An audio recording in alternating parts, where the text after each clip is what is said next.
সকলের অধিকার নিয়ে যারা কাজ করবে তাদেরকেই নির্বাচনে বিজয়ী করা উচিত বলে মনে করেন ছাত্রদলের মনোনীত ভিপি প্রার্থী আবিদুল ইসলাম। ঢাকা বিশ্ববিদ্যালয়ের মহসিন হলে প্রচারণার সময় এসব কথা বলেন তিনি। ডাকসু নির্বাচনে জয়ী হলে নারী শিক্ষার্থীদের জন্য নিরাপদ ক্যাম্পাস গড়ে তোলার জন্য কাজ করবেন বলে জানান।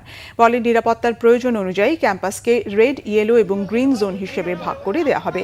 বহিরাগতদের প্রবেশ নিয়ন্ত্রণ করা হবে। ঢাকা বিশ্ববিদ্যালয় কোনো শিক্ষার্থীকে নারী বা পুরুষ হিসেবে গণনা করা হবে না বলেও জানান ছাত্রদলের এই প্রার্থী। রাজনৈতিক অপসংস্কৃতি গোটা দেশকে যেভাবে ধ্বংস করে দিয়েছে, ঢাকা বিশ্ববিদ্যালয় এর কোনো পুনরাবৃত্তি ঘটবে না বলেও দাবি করেন। এছাড়া ছাত্র অধিকার পরিষদ মনোনীত ভিপি প্রার্থী বিন ইয়ামিন মোল্লা অভিযোগ করেন, কোনো প্রার্থী শিক্ষার্থীদের খাবার ও উপঢৌকন দিলেও ব্যবস্থা নিচ্ছে না প্রশাসন। প্রকাশ্যেই